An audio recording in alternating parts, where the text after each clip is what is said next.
مارکہ حق پاکستان کی عظیم فتح، بھارت کے غرور کو خاک میں ملا دیا۔ فیلڈ مارشل نے دنیا کو دکھایا کہ جنگیں کیسے لڑی جاتی ہیں۔ وزیر اعظم شہباز شریف کی بنگلہ دیش کے چیف ایڈوائزر محمد یونس سے ملاقات کے بعد میڈیا سے گفتگو، کہا پاکستان اور بنگلہ دیش کے تعلقات مزید بہتری کی طرف جائیں گے، تجارت اور سفارتی تعلقات بڑھائیں گے۔ مسئلہ فلسطین پر مشترکہ اعلامیہ آ گیا، کیسے عمل کرنا ہے اس پر آج گفتگو ہوگی۔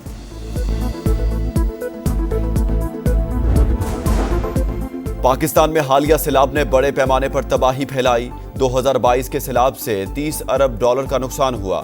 وزیر اعظم شہباز شریف کا کلائمیٹ سمٹ سے خطاب، کہا عالمی سطح پر کاربن گیسز کے اخراج میں پاکستان کا حصہ نہ ہونے کے برابر۔ ماحولیاتی تبدیلیوں سے نمٹنے، گرین انرجی اور متبادل توانائی پر منتقلی کی کوشش کر رہے ہیں۔ چینی صدر نے ماحولیاتی تبدیلیوں کی وجہ سے بڑھتے چیلنجز کو حقیقت قرار دیا، کہا صورتحال سے نمٹنے کے لیے اجتماعی اقدامات کرنا ہوں گے۔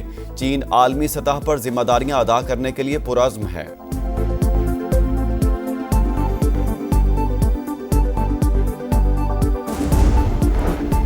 وزیر اعظم شہباز شریف آج وائٹ ہاؤس میں امریکی صدر کے مہمان بنیں گے۔ دو طرفہ تعلقات، تجارت اور سرمایہ کاری پر بات ہوگی۔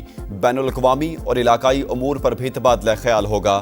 ملاقات میں فیلڈ مارشل سید عاصم منیر بھی شریک ہوں گے۔ وزیر اعظم کا کل اقوام متحدہ کی جنرل اسمبلی سے اہم خطاب شیڈیول۔ فلسطین اور مقبوضہ کشمیر کے مظلوم عوام کا مقدمہ دنیا کے سامنے رکھیں گے۔ علاقائی سلامتی، دہشت گردی اور اسلامو فوبیا پر بھی بات کریں گے۔ عرب اور اسلامی ممالک کے رہنماؤں کا غزہ میں انسانی المیہ پر اظہار تشویش، فوری جنگ بندی کی ضرورت پر زور۔ فلسطینیوں کی جبری نقل مکانی رکوانے کا بھی مطالبہ۔ عرب لیگ، OIC اور امریکی صدر کے کثیر الجہتی اجلاس کا مشترکہ اعلامیہ جاری۔ صدر ڈونلڈ ٹرمپ کی قیادت کو امن کی راہ ہموار کرنے کے لیے اہم قرار دیا گیا۔ غزہ کی تعمیر نو کے لیے عرب اور OIC منصوبے کی جامع حکمت عملی پر اتفاق۔ ایران کے صدر کا پاک سعودی عرب دفاعی معاہدے کا خیر مقدم۔ مسعود پزشکیان نے جنرل اسمبلی سے خطاب میں کہا معاہدے کو مسلم ریاستوں کے جامع علاقائی سلامتی کے نظام کا آغاز سمجھتے ہیں۔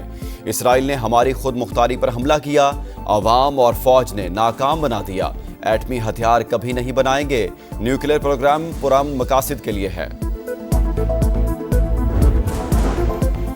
پاک چین مثالی دوستی، دونوں ممالک کے مضبوط تعلقات کی عکاس۔ نیو یارک میں وزیر اعظم کی چینی ہم منصب سے گفتگو، اجلاس میں بھی شرکت۔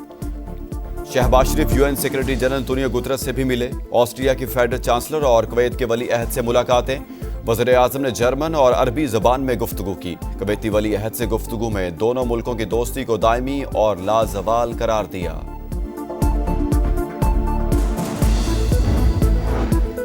آرٹیفیشل انٹیلیجنس سے آئندہ کی جنگیں اور بھی زیادہ خطرناک ہو سکتی ہیں، وزیر دفاع خواجہ آصف کو خدشہ۔ نیو یارک میں کانفرنس سے خطاب، کہا UN چارٹر کے مطابق مصنوعی ذہانت کا استعمال صرف امن کے لیے ہونا چاہیے۔ بھارت کے ساتھ حالیہ کشیدگی میں بھاری اسلحہ استعمال کیا گیا۔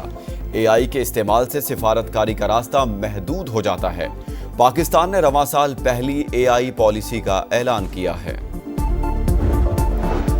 نائب وزیر اعظم اسحاق ڈار کی برطانوی وزیر خارجہ سے ملاقات۔ علاقائی و عالمی پیش رفت اور باہمی دلچسپی کے امور پر تبادلہ خیال۔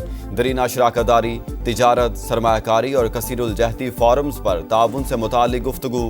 اسحاق ڈار کا کثیر الجہتی تعلقات کو مزید مضبوط کرنے پر زور۔ پاکستانی تارکین وطن کے اہم کردار کو اجاگر کیا۔ $7 ارب قرض پروگرام کی اگلی قسط کے حصول کا مشن۔ IMF کا جائزہ مشن آج سے پاکستان کا دورہ کرے گا۔ معاشی صورتحال کا دوسرا جائزہ لے گا۔ پاکستان عالمی ادارے کے زیادہ تر اہداف پورے کر چکا۔ حکومت نے ایک اور شرط پوری کر دی، گاڑیوں کی کمرشل امپورٹ فوری کھولنے کا فیصلہ۔ ابتدائی طور پر 5 سال پرانی گاڑیوں کی کمرشل امپورٹ کھولی جائے گی۔ ود ہولڈنگ ٹیکس غیر شرعی قرار دینے پر حتمی رائے نہیں دی، اسلامی نظریاتی کونسل کی وضاحت۔ اعلامیے میں بتایا چند ارکان نے معاملے پر ابتدائی بحث کی، جس میں مختلف آراء سامنے آئیں۔ دیت کے قانون میں پیش کردہ ترمیمی بل سے عدم اتفاق۔ انسانی دودھ بینک کے قیام کی مشروط اجازت۔ 11 ستمبر کے سپریم کورٹ کے فیصلے پر تحفظات کا اظہار۔ نکاح کے بعد ہی عورت کو طلاق کی صورت میں عدت اور نان و نفقہ لازم قرار دینا قرآن و سنت کے خلاف قرار دے دیا۔